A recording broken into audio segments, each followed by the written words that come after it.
আসসালামু আলাইকুম, কেমন আছেন সবাই? আশা করি সবাই ভালো আছেন। আমরাও আপনাদের দোয়ায় অনেক অনেক ভালো আছি। আজকে আমি ঘুম থেকে উঠে একেবারে সিম্পল একটি নাস্তা করে নিলাম। একটা বনরুটি আমি ভেজে নিয়েছি, ডিম পোচ করে নিয়েছি। ডিম পোচ দিয়ে আমি বনরুটিটা খেয়ে নিচ্ছি। খেয়ে নিয়ে আমি 1 কাপ কফি বানিয়ে নিয়েছি।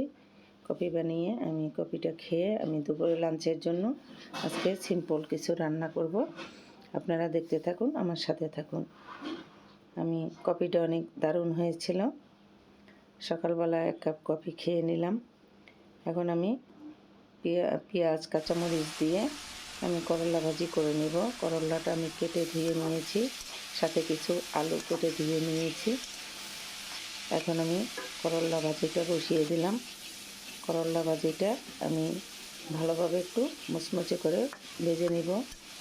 কোনো তিতা লাগবে না, এরকম আমি একটু লবণ দিয়ে ভালোভাবে কষলিয়ে করলার পানি ফেলে দিয়ে ভালোভাবে ধুয়ে নিয়েছি। এবার আমি একটু ঢেকে দিয়েছিলাম। এখন ধনিয়া পাতা দিয়ে দিলাম। করলা ভাজিটা এভাবে আমি তিতা ছাড়া করলা ভাজি করলাম। কোনো তিতা লাগবে না এভাবে করলা ভাজি করলে।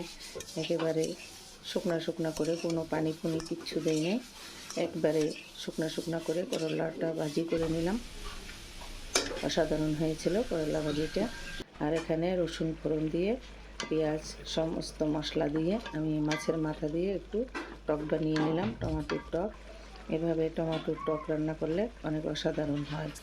আজকে আমার সিম্পল খাবার দাবার কেমন হলো আপনারা কমেন্টের মাধ্যমে জানাবেন।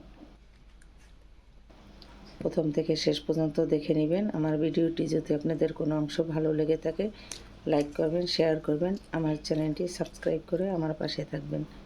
আপনাদের অনেক অনেক ধন্যবাদ। এগুলোর সাথে আমি ডাল রান্না করেছিলাম। আমি ডালটা দেখানো হয় নাই। আপনারা ভালো থাকবেন, সুস্থ থাকবেন। আল্লাহ হাফেজ।